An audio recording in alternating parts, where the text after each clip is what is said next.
Okay, so picture this. You've just gotten a raise. Maybe it's your first real salary bump in a couple of years, or maybe you finally landed that job you'd been grinding toward for months. And almost immediately, quite like embarrassingly quickly, your brain goes to one place: the car, not your savings account, not your emergency fund, not even that credit card balance that's been quietly haunting you since last November. The car. You start doing this mental math that feels completely reasonable in the moment. You think, okay, I'm making more money now. I deserve something nicer. Let me just see what's out there. And then you spend 3 hours on a dealership website at midnight configuring a car you definitely cannot afford, adding the panoramic sunroof, the heated seats, the upgraded sound system, and you're watching that monthly payment number tick up and thinking, yeah, that's probably fine. I know this because I've done it. I've sat in that exact mental space convincing myself that a car payment was basically an investment in myself. My name is Sam, and honestly, I spend way too much time thinking about money. Why people make the financial choices they do. Why something as logical as a budget seems to fall apart the moment a gorgeous piece of German engineering rolls into the picture. And why so many people who were genuinely smart, hardworking, and well intentioned end up financially stuck because of decisions that seemed completely reasonable at the time. And the car thing, it's one of the biggest ones. Maybe the biggest one. Because here's what nobody actually tells you when you get that raise, when you start that new job, when you sit down and think about what your salary can afford. The real number, the actual honest answer to how much car can my income buy, is almost always shockingly lower than what your gut tells you. And I don't mean a little lower, I mean sometimes half, sometimes less. By the end of this video, I want to walk you through exactly how to figure that out. Not with a vague rule of thumb you'll forget in 10 minutes, but with a real understanding of the math, the psychology, and the sneaky ways the car industry and honestly just life in general pushes you towards spending more than you should. Because once you actually see it clearly, the way you think about cars and money will shift in a way that's hard to undo. And that's a good thing. A genuinely, meaningfully good thing for your financial life. All right, let's get into it. The sticker price is a lie, sort of. So the first thing we need to talk about is the gap between the price of a car and what a car actually costs. And this sounds obvious when you say it out loud, but most people, including people who consider themselves financially responsible, don't fully internalize just how wide that gap is. Let's say you're looking at a car with a sticker price of $30,000. Seems reasonable. Not flashy, not extravagant, just a solid, decent car. But what does that car actually cost you? First, there's the financing. Unless you're paying cash, and most people aren't, you're taking out a loan, and depending on your credit score and the loan term, that interest can add anywhere from a few $100s to several $1,000s to the total cost of the car. A $30,000 car financed over 60 months at a 7% interest rate ends up costing you closer to $35,600. You basically paid for most of a decent used car just in interest. Then there's insurance. This one is huge and wildly underestimated. The average American pays somewhere around $1,700 to $2,000 a year for car insurance. But if you're driving a newer or more expensive vehicle, that number climbs fast. Some people are paying $250, $300 a month. Just for insurance on a car they also have a $500 monthly payment on. That's $750 before you've even turned the key. Then maintenance. Tires, oil changes, brakes. The occasional mystery repair that shows up right after you feel financially comfortable. A new car under warranty helps here, but not forever. And if you're buying something with a reputation for expensive repairs, I won't name names, but some European brands have a certain reputation. Your maintenance costs are going to be a different conversation entirely. And then there's depreciation, which is the quiet killer. The moment you drive a new car off the lot, it loses somewhere between 10 and 20% of its value. In the first year alone, most new cars depreciate by 15 to 25%. So that $30,000 car, it might be worth $22,000 a year later. You've essentially paid for something that's simultaneously losing value while you're paying interest on it. It's a financial double whammy that feels invisible because it doesn't show up as a line item on your monthly budget. So when you're thinking about how much car can I afford, you're not just thinking about a price tag. You're thinking about a monthly payment, plus insurance, plus maintenance, plus the slow bleed of depreciation. All of that together. And that's before we even talk about how much of your actual take home pay that should represent the rules people quote and why they're only half right. Okay, so you've probably heard some version of a car affordability rule before. The most common one is the 20/4/10 rule.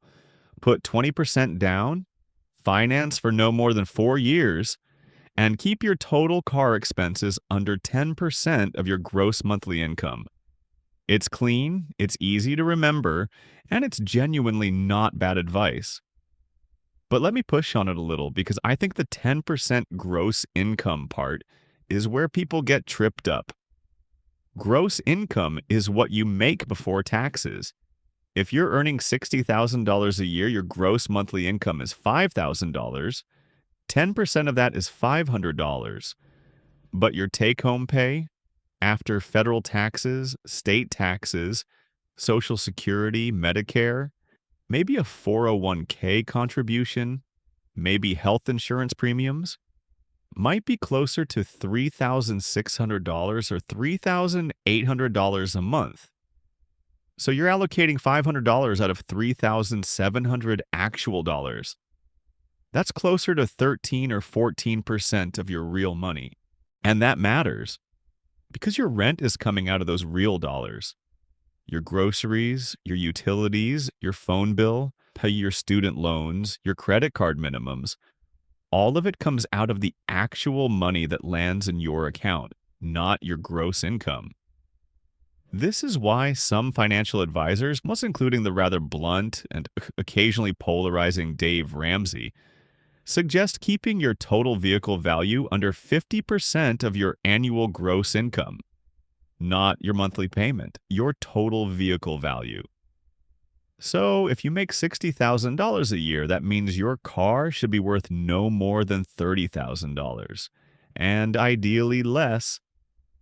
That might feel conservative. But consider this. If your car's worth more than half your annual salary, what does that say about the balance between your assets and your liabilities? You're carrying a depreciating liability that represents a massive chunk of what you earn. And every year that liability is worth less, while the money you spent on it is gone. There's also a more aggressive version of this thinking.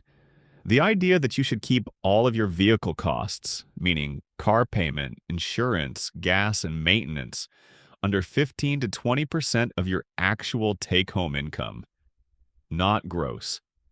Net. Real money. And when you run those numbers for average salaries, the answer starts to get uncomfortable. What this actually looks like at different income levels. All right, let me get specific because I think specificity is where this stuff gets real.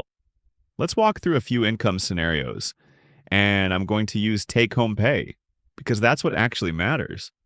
If you're earning $40,000 a year, your take-home pay after taxes in the U.S.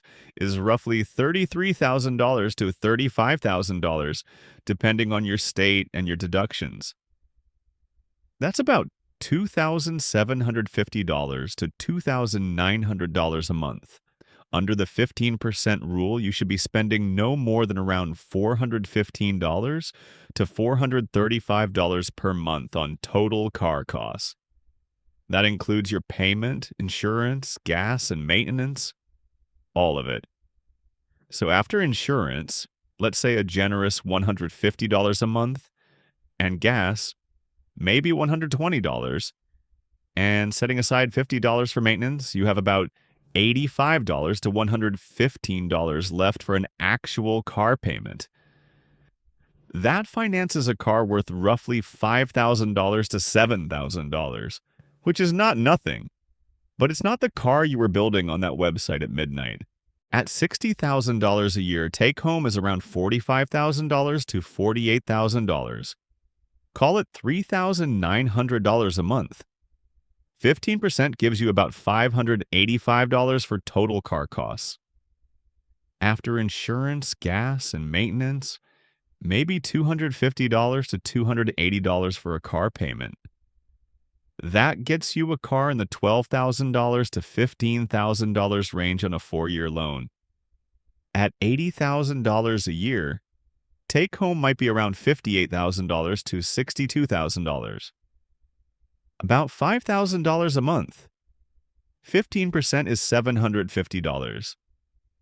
After your other car costs, you've got maybe $350 to $400 for a car payment. That's a car in the $18,000 to $22,000 range. Now here's where it gets interesting. At $80,000 a year, which sounds like a pretty solid income, right? Which it is. You can responsibly afford a car in the $18,000 to $22,000 range. And yet the average new car price in the United States right now is hovering around $48,000. That is more than double what someone earning $80,000 a year can actually afford under a reasonably conservative framework. Let that sink in for a second. The average new car sold in America costs more than double what a responsible budget allows for someone earning $80,000 a year, and people are buying them. They're stretching loan terms to 72, 84 months to make the payments feel manageable. They're rolling negative equity from old loans into new ones. They're paying $600, $700, $800 a month for a car and calling it normal because everyone around them is doing the same thing. It's not normal. It's a really widespread financial mistake dressed up as normalcy. Why we convince ourselves it's fine. Here's where I want to slow down and be honest about something, because the math alone isn't the whole story. If it were, nobody would be overspending on cars. The math is right there. It's not hidden. So why do so many people, smart, otherwise financially aware people, end up with a car payment that's quietly crushing their monthly cash flow? A few reasons, and they're worth understanding, because awareness is the first step to not falling for them. The first one is what psychologists call lifestyle inflation, or sometimes lifestyle creep. When your income goes up, your sense of what you deserve goes up with it. And not in a malicious or stupid way. It's actually pretty natural. You've worked hard, you've earned more. It feels completely logical to upgrade your life. The problem is when that upgrade happens simultaneously in every category. The nicer car, the bigger apartment, the better restaurant. And suddenly your higher income buys you the exact same amount of financial breathing room as before. The second one is the monthly payment illusion. Car dealerships and financing companies are absolutely brilliant at this. They don't talk about the total cost of a car. They talk about the monthly payment. And a monthly payment can be made to look reasonable at almost any price point by simply extending the loan term. $600 a month for 84 months sounds manageable in a way that $50,400 plus interest for a depreciating asset does not. Same thing. Completely different emotional response. Third, and this one is a little uncomfortable, their status. Cars are one of the most visible status signals in most cultures. You drive it every day. Your neighbors see it, your coworkers see it in the parking lot. You show up to places in it. There's a very real, very human desire to be perceived as successful, competent, and put together. And a nicer car is an easy way to signal that, even if the financial reality behind it is kind of a mess. I'm not judging this. I understand it completely. But it's worth naming because the moment you recognize you might be paying a $200 a month status premium on your car payment, you can at least make that choice consciously rather than accidentally. The hidden costs nobody talks about: opportunity cost. Okay, I want to introduce a concept here that I think is the single most underused lens in personal finance, and that is opportunity cost. It sounds like an economics textbook term, and it kind of is, but the idea is simple. Every dollar you spend on one thing is a dollar you can't spend or invest on something else. So let's talk about what overspending on a car actually costs you over time. Not just in the sense of, oh, I have less money, but in the very concrete compounding sense of what that money could have been. Let's say you're spending $200 per month more on your car than you should be. That's the premium for the nicer model, the extended loan, the extra insurance on the more expensive vehicle. $200 a month sounds pretty modest in the grand scheme of things. Over 5 years, what the typical length of a car loan, that's $12,000. But if you'd invested that $200 per month instead, at an average market return of 7% annually, after 5 years, you'd have roughly $14,400. Not earth-shattering, but not nothing. Stretch that out to 10 years, and that $200 per month investment grows to around $34,000. 20 years, and you're looking at close to $104,000. From $200 a month that you were otherwise spending on a car upgrade, you probably stopped noticing 6 months after buying it. This is the quiet, invisible cost of overspending on a car. It's not the payment itself. It's the compounding future wealth that never got to exist because that money went somewhere else. And that $200 example? That's conservative. Plenty of people are overspending $400, $500, even $600 per month on their vehicle situation compared to what their income actually supports. Run those numbers through the same compounding calculator, and the results are genuinely staggering. We're talking hundreds of thousands of dollars over a working career. Real money, life-changing money. Money that could fund a retirement, a child's education, a business, financial independence. Gone. On cars, the used car case, and why people resist it. So at this point, you might be thinking, okay, so the answer is just buy a used car. And yeah, mostly yes. But I want to spend a minute on why people resist this, because the resistance is real and it's worth addressing, honestly. The biggest objection is reliability. People worry about buying someone else's problem, about inheriting a car that's held together by hope and expired warranty. And look, this is a legitimate concern if you're shopping blind. But a used car with a solid inspection from a trusted mechanic, a clean vehicle history report, and a reputation for reliability, a 3 to 5-year-old Toyota, Honda, or similar, is not a gamble.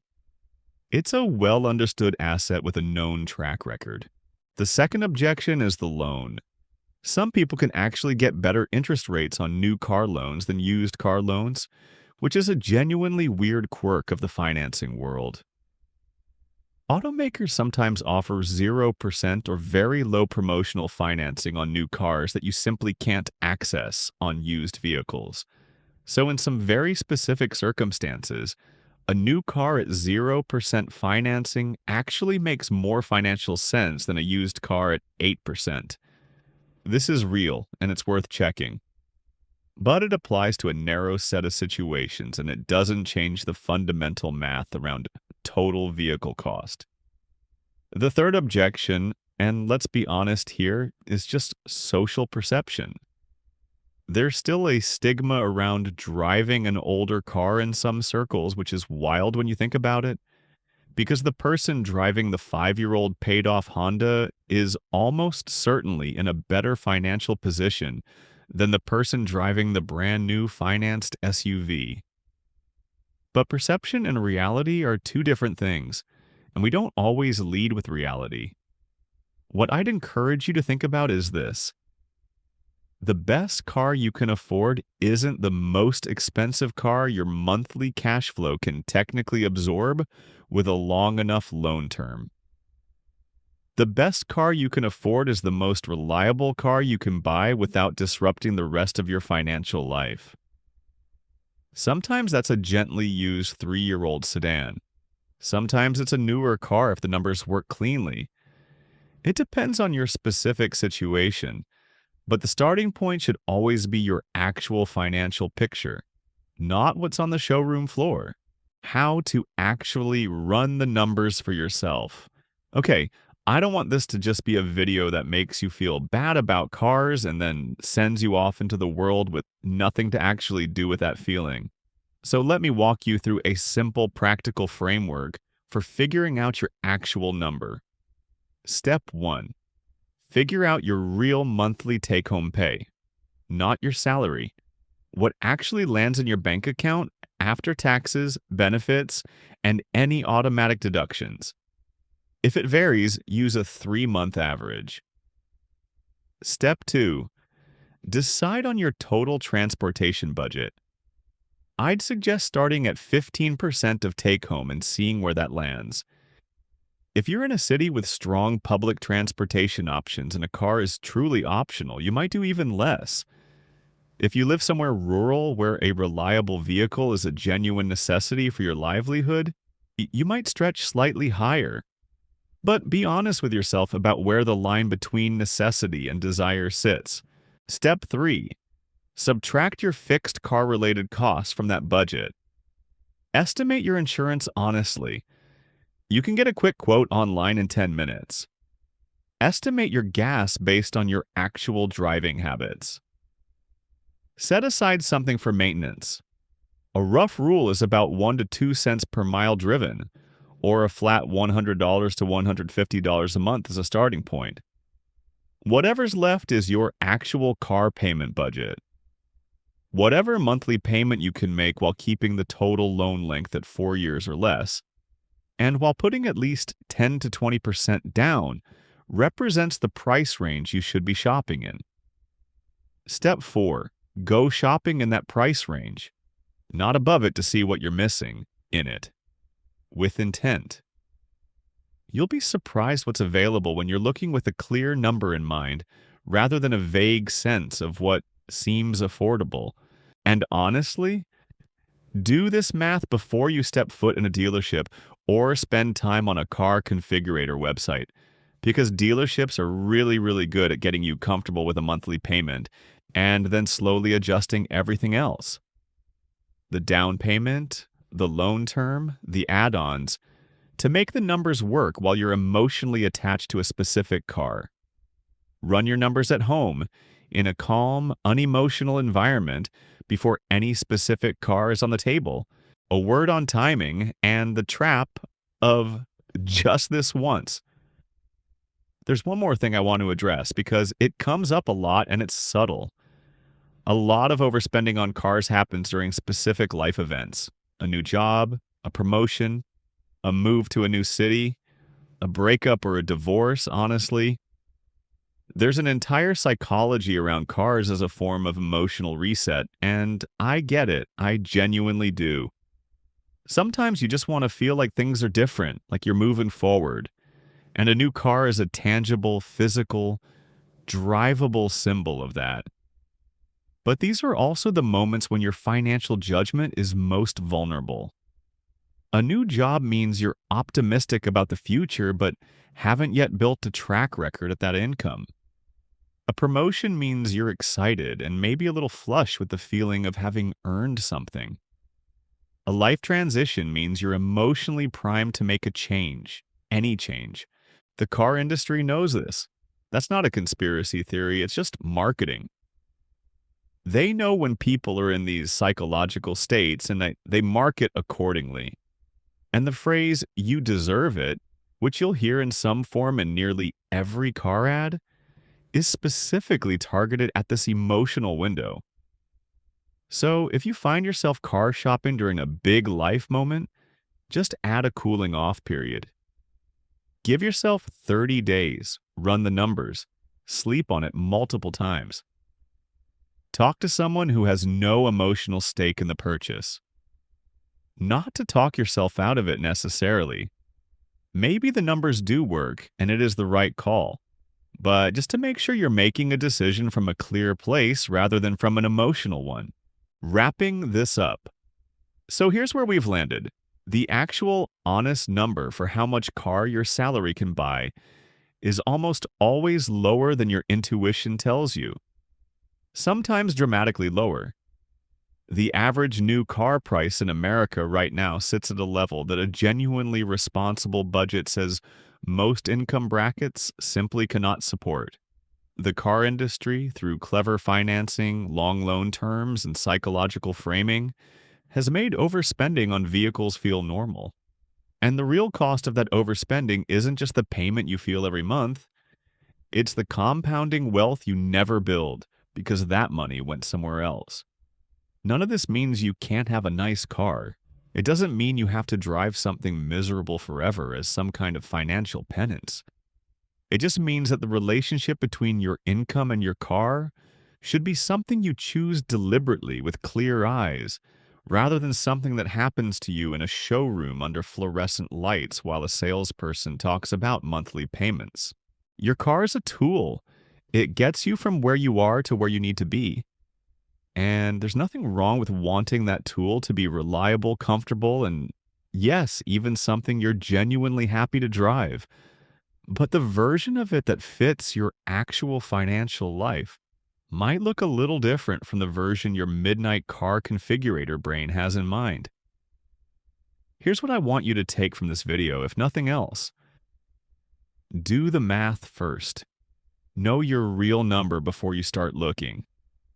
And then shop for the best possible car within that number, rather than the most expensive car you can technically squeeze into a payment.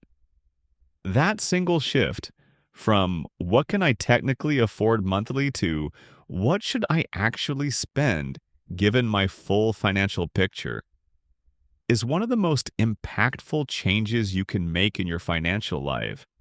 Not because cars are especially important, but because the discipline of applying that kind of clear thinking to a car will carry over into every other big financial decision you make.